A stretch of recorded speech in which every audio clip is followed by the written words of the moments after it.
about a term in India that where I now live called preponing, which is the opposite of postponing. So my talk is a bit preponed, and I thought that that wasn't such a bad thing for two reasons. One, of course, is that Secretary Dinky, our speaker, is doing really important work to make sure that our kababayan in other parts of the country are well served after the disaster of the typhoon. The other thing, of course, is that what I learned here in the Philippines, I was a child here, is that it's never too early to have merienda. So you were able to have that earlier. My job is to talk about just two things here this morning. And the first is, what is the impact evaluation that Mandy and Robin talked about earlier? What is it really? And as Mandy said, why is it hard? And why do you want to do it? So I want to talk about that. The second is, if I convince you that it's a good thing to be done, when do you do it and how do you do it? So those are just the two things that I need to do. So, why? When I was at the World Bank, I did spend a lot of time in research and then doing operations. But my last 3 years was in the part, I was head of evaluating the World Bank's effectiveness in its public sectors. Okay. So I reported directly to the board of directors, not to the president. I wasn't very popular. But one of the things we had to do was to validate the self-ratings that the different departments would give to their projects, whether it was successful, highly successful, or less than successful. Okay. And so one of the things that when I first joined was an interesting case, which I think explains why IE is important. So you might recall that when the Soviet Union fell, in the 1990s, health indicators all over Russia were going down. And one of the things that Russia asked the World Bank for help on was with projects to try to think out of the box on how to address the health needs across different regions in Russia.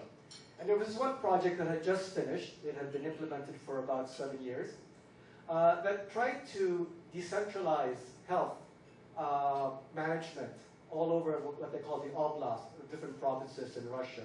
And it was piloted in 2 of these oblasts. And one of the indicators, because one of the things that they tried to do was to improve female reproductive health, was to decrease the number of abortions that were being performed among women aged 15 to 49. And the project rated itself as successful because, as you see, the abortions rate per 1,000 women aged 15 to 49 over the life of the project from 1997 to 2004 actually fell in the 2 provinces where this happened. Now, my colleagues in the evaluation department then asked the question, that's very interesting that they rated themselves successful. But what was happening before the project started? Well, in fact, those indicators were going down, and in fact, they were going down even more before the project started. So they said, well, they may have been successful in decreasing these outcomes, but was it because of the project? Then they also asked another question. What was happening in all the other provinces or oblasts in Russia? They were going down all over the place. So as a result of this, we felt that we could not, while the outcomes were positive because the abortion rate was going down, we couldn't attribute it to the project. So what is impact evaluation? Impact evaluation simply is the study of changes in outcomes that you can attribute to the intervention. So that's the big difference between just measuring outcomes over time and what we would call impact evaluation. Now, this is not easy, as Manny already alluded to this morning. Because you have to ask, really, the question, what economists call the counterfactual, is what would have happened without the program? Now, this is very hard, as you all know, because the road to results from what the program or project actually buys to the outcomes that you want is long and very involved. Let's assume Brother Armin is here. You have a training program to help youth in a province, outlying province, to improve poverty outcomes in that region. The program would typically buy what? It would hire trainers or teachers. It would probably buy a building, and it would buy materials and all sorts of things. That's what then perhaps donors or the central government would fund, and the project then goes through. Those are inputs, but those inputs had to be combined in a way so that they actually produce activities, such as a training course. And many things can happen between buying those inputs and putting together the curriculum for this training course. Then the course actually has to happen. Those are the activities. But then, as a result of the course, people actually have to come to the course. The students have to come. You have to attract the right types of students in order to get outputs. And that's what we typically measure. How many students actually exit that course?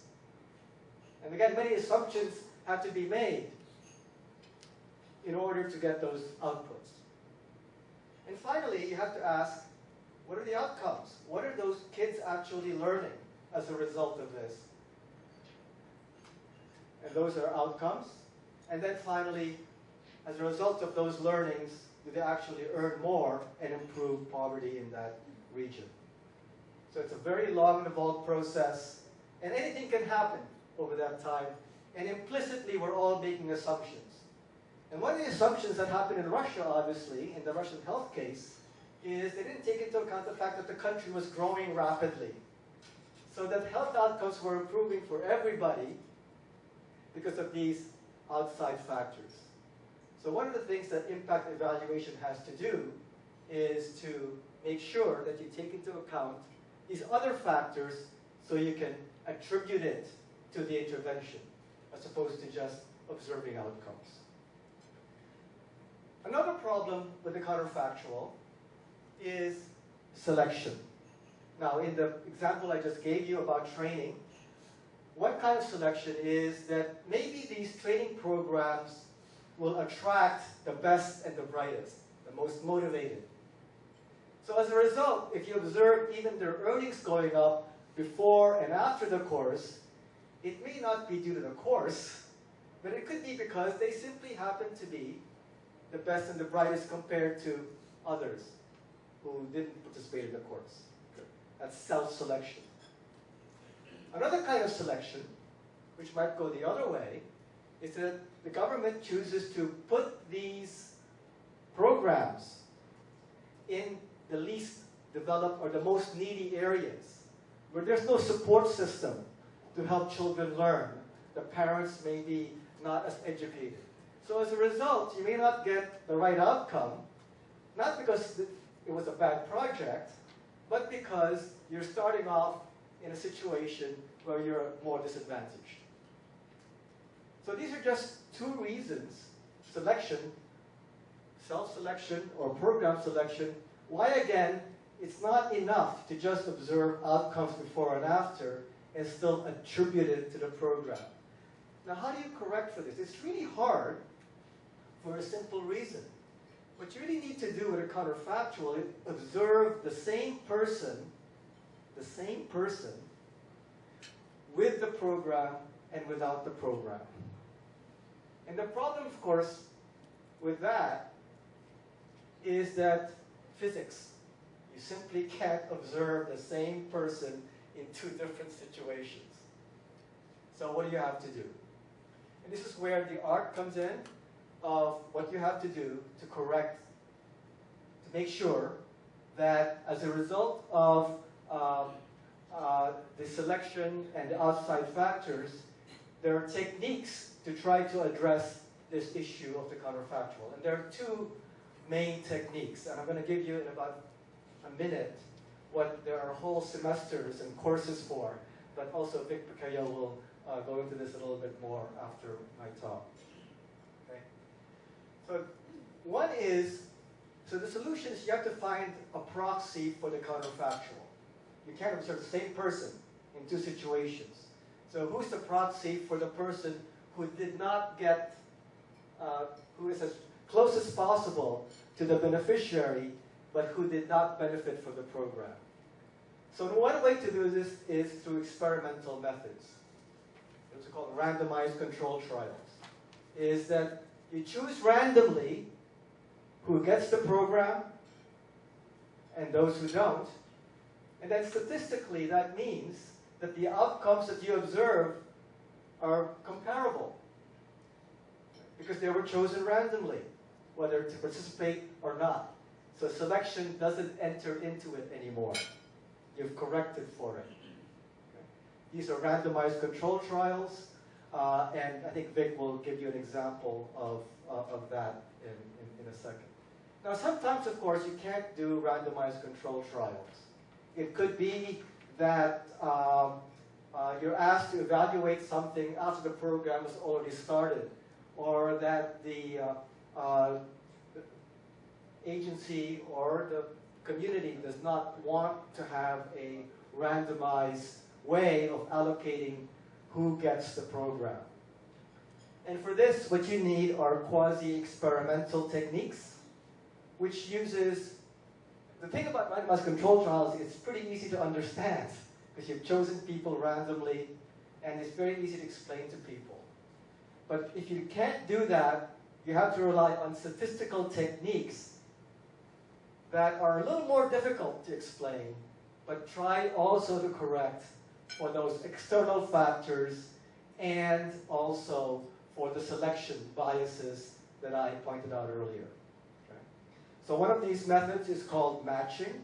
That is, you use, again, statistics to try to get a sample of non-beneficiaries who are as close statistically in terms of their characteristics as the beneficiaries. Another way is what they call differences in differences, which means you don't compare just the outcomes after the program, but you compare the gains in the outcomes across different groups. A third is called regression discontinuity. It's a fancy term for saying who's the best control comparator group to a beneficiary. Those people who may not have been selected to come into the program, but were almost selected. So for example, if you have a program in which people are assigned a grade or something else to get in, those who are just below the grade are a very close match to those who are just above it. And again, if you compare those, that may be good enough to get you the right comparator. And finally, there are what we call instrumental variables or other econometric techniques. And these methods simply just try to find, well, if selection is the problem, can we think of variables that affect selection but don't affect the outcome? And if you correct for that statistically, again, you have corrected for the possible biases. So I know I've probably gone too quickly because it's not the whole point is to give you a course in econometrics in 5 minutes, but this gives you an overview of I think almost all the issues that we deal with in a technical way in impact evaluation. That what you have to do is to make sure that you correct for those external factors and the selection problems, and either through experimental techniques or quasi-experimental techniques, and there are various ways to do that. Okay. So that's the overview. There's one more thing though, the third thing, aside from external factors and selection that impact evaluation needs to do. They don't always do it, but needs to do. and that is implementation. So, you might observe that a program may not be working. It's not necessarily the case that it's a bad program. It may be that it's a good program that was not well implemented. Again, we went through the results chain earlier. Okay? So, typically in a program, you might have a target of 100 people. It's possible that only about 75 people actually even are aware of the intervention. So one of the key program elements might be to promote the intervention. So it's got to be well promoted. It could be that of the 75, only half decide to take part. Again, you run into selection problems. And then you actually have to acquire the knowledge that you have to have gotten good teachers as opposed to just any old teachers. Okay? And so on and so forth. And then all of the inputs had to have been combined in the right way. The books arrive on time, and so on and so forth. Then you might realize that, in fact, only 15 people have actually realized the project. And it may be good for them, but it may not have been good for everybody simply because of implementation issues. So that's basically the first part of my talk, the why it is that you want to do evaluation and what is it. Okay? And now I want to get into the second part, which is having done this, how do you do it? And as Robin pointed out earlier, is it being used at all? If you do this really well, I think one of the objectives of this forum is to bring together people who might conduct impact evaluations, but more importantly, those who will be supervising them at the higher levels, like Brother Armin, to see whether or not this has any value to add to the decisions that he has to make on a daily basis. So one of the things that is interesting about impact evaluation is you can't actually do an impact evaluation of impact evaluation. Because you can't observe the world. Okay. Once you do an impact evaluation, it's done. You can't observe the world without impact evaluation. It's very hard to get a comparator group. I don't know if anyone has ever randomly assigned countries to do impact evaluation and those who haven't. Okay. But what we try to do in 3IE is we try to get indicators that are rough and ready of when it is that there's been what Robin called evidence take-up across for policymakers. Okay? So one of the questions that is asked is, have successful programs, if they're found to be successful, have they taken to scale? If they are found to be complete disasters, are they being closed? They don't work. More often than not, a lot of these programs aren't about yes or no, does the program work or not, but different tweaks about program design. So have there been changes in policy or program design of specific programs? Have they informed the design not of that program but of other programs? Have there been spillovers? Have they informed policy discussions of the kind that you talked about what's happening with Pamilya, the 4 Ps here in the Philippines? Have they been taken up by global policy discussions? And have they improved what Manny talked about, the culture of evidence? So we have indicators for these, and these are just the various numbers of the impact evaluations that we have funded in 3IE. And it's an ongoing thing. It's a challenge to try to make sure that the IEs are being taken up. And these are just suggested ways of monitoring that. But let me give you just 3 stories of where they actually have been taken up. So one is a youth wage subsidy experiment in South Africa. So in South Africa, youth employment is astronomically high. It's something like 65% from ages 15 to 24. That means 2/3 of all South African youth are basically unemployed. So one of the things that the government realized is one of the reasons that young people aren't being employed is that employers don't want to take a chance on them. After all, they have no experience and everything. So one of the things that the Treasury suggested, why not give a subsidy, a voucher to every young person to take to an employer. If you hire me for the first 6 months, you get a subsidy from the government. Does that work? It turns out it does. Youth employment in those areas where, for those people who had a subsidy in this randomized control trial, were in fact much higher, by about a third than those that didn't. So, and as a result of this, the subsidy scheme for youth employment is now been taken on board by the National Treasury in its policy making, and is now part of the programs that the government of South Africa has in its fight against unemployment. So another is pollution control. So one of the things I've also learned in India is the value of clean air, especially in New Delhi in winter, which I love. I love living there otherwise, but I also love the clean air of Manila, so which goes to show you what the air is like in Delhi. But one of the things that the government knows this very well, and in fact it has a lot of rules and regulations to try to control emissions of industry. And this is the state of Gujarat, where Prime Minister Modi is from. Now, one of the problems with the regulations of emissions is that it's very hard to monitor. So all over the world, what tends to happen, not just in India, but even in developed countries, is that industry is supposed to actually themselves hire a third party to audit them. So you can imagine there might be a bit of a conflict of interest.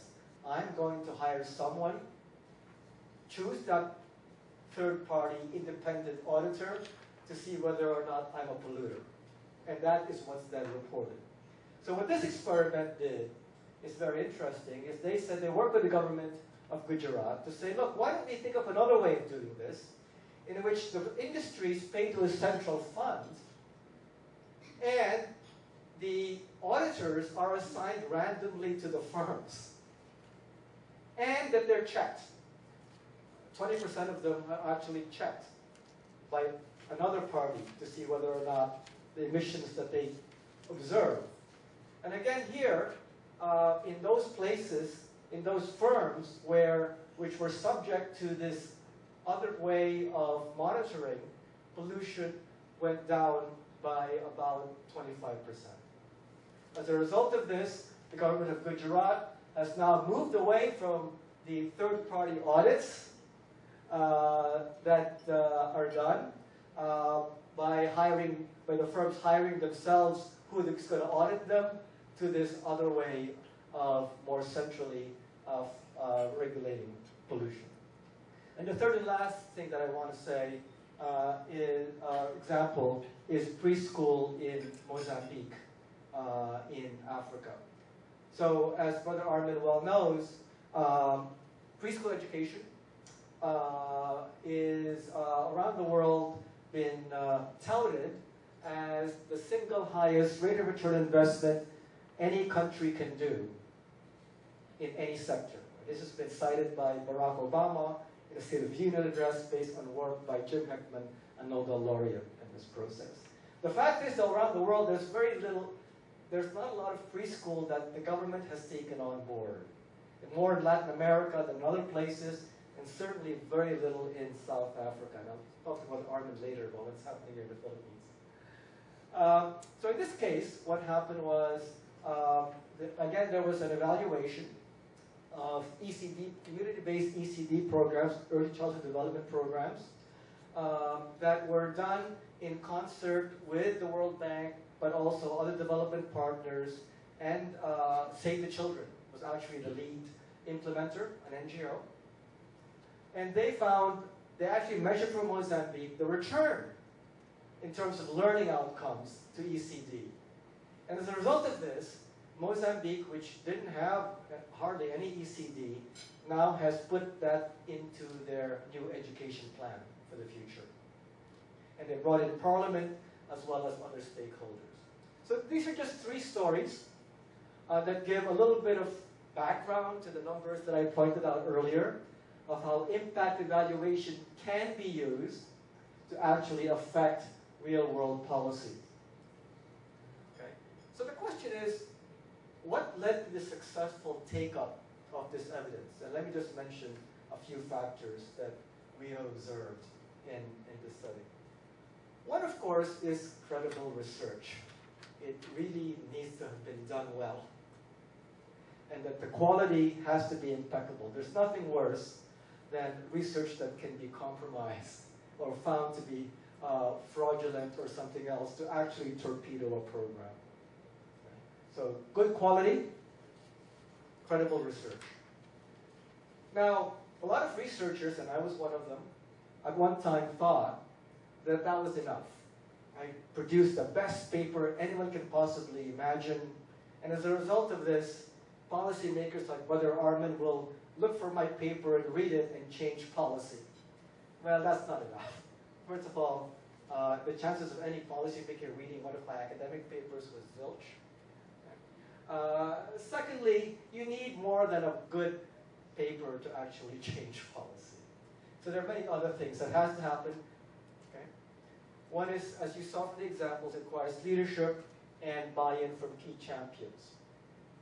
So in the examples I gave you, in the South Africa case, it was the National Treasury itself which took up the wage subsidy scheme. It wasn't just a Department of Labor, and they actually took it to the highest authorities and brought in Parliament.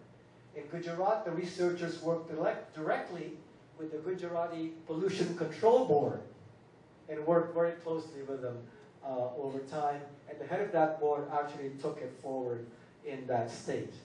In Mozambique, of course, it was the whole development community led by NGOs, but then the government went on board and they actually went to Parliament and got them to pass those bills, put that into the education plan. So leadership is important. And finally, early and sustained engagement.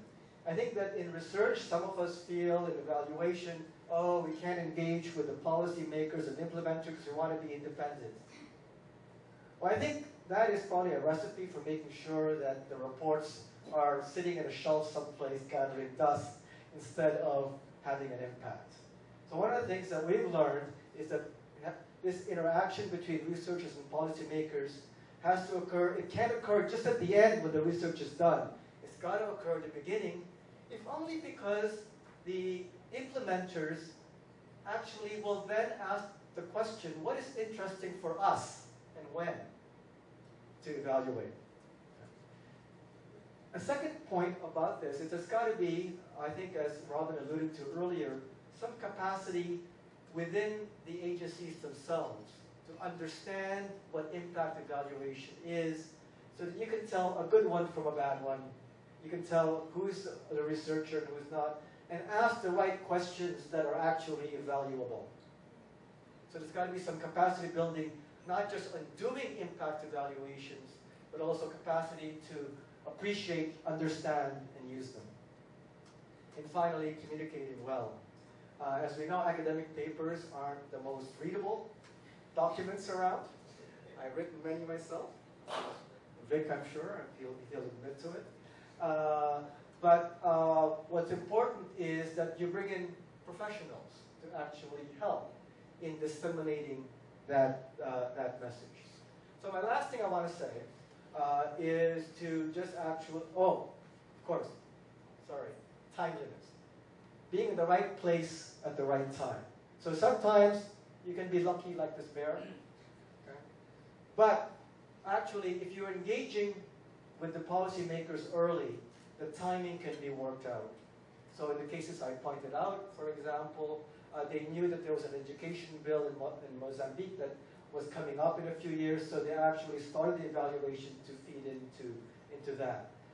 In South Africa, the debate over youth unemployment had been going on, but they also knew that a new government was coming in to actually try to address this and fed that right in. In the Philippines, I think that there's an opportunity here with a new government to see what those programs are that actually work because I think in the past, what has happened is those programs that are well evaluated have tended to survive. And that being good is not quite enough if you are not able to actually document that they are good. Okay. So just the last point is someone talked about institutionalization of impact evaluation. How has that happened? What countries have done it? And let me tell you about two countries that where this has been taken on board very seriously, which is Mexico and South Africa. But one of the things that happened there is that impact evaluations aren't done as research projects only, but they're part of a broader evaluation system. So, national evaluation frameworks that promote both accountability and learning have really led to a culture shift in South Africa and Mexico. There's a framework that has buy-in from government and legislature, which is why I was so pleased when Manny this morning talked about the national evaluation framework that NEDA and DBM have agreed to in this country, because in South Africa and Mexico, that was really important to have the highest levels buy-in, in that all of government had a strategy for learning and accountability using evaluation and evidence. And this was staffed in both these countries by central secretariats that mobilized the rest of government. And in the case of Mexico, Coneval, and the Department of Planning, Monitoring, and Evaluation, which is actually in the Office of the Presidency in South Africa. Now, this secretariat doesn't do all the work. In fact, it does very little of it. What they do is they're a resource to mobilize all of government to set criteria. And one of the criteria that they set is to prioritize which programs are at the top of the heap in terms of that need impact evaluation, that are more rigorous than all the other evaluations that they do. Because, let's admit it, you get what you pay for. That to get really good evidence, you have to spend money, and these programs, these impact evaluations, are more expensive than other evaluations that might be done. So some of the criteria that they've used to answer the when question that I pointed out is that they're new and innovative, so new and innovative programs.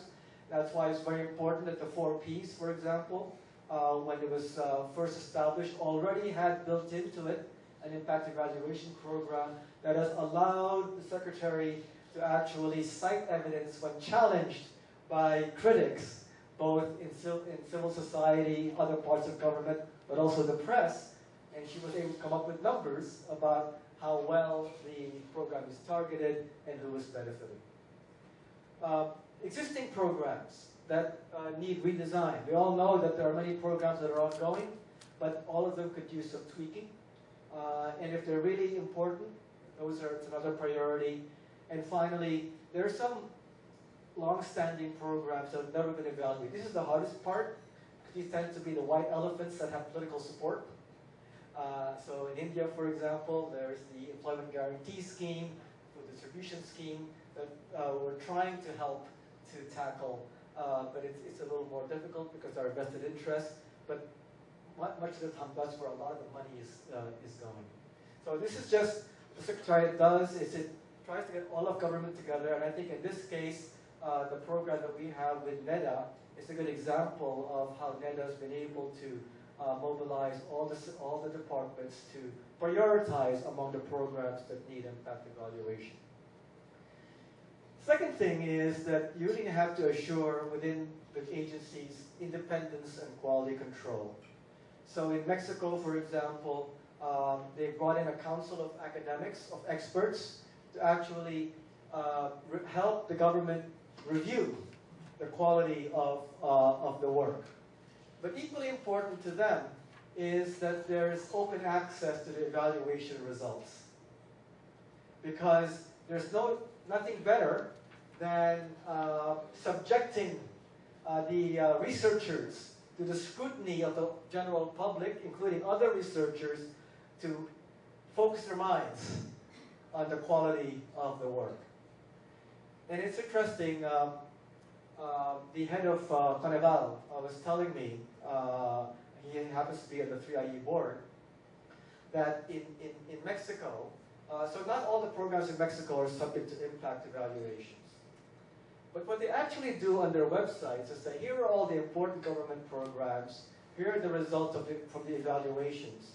Then they put, for some government programs, not yet evaluated.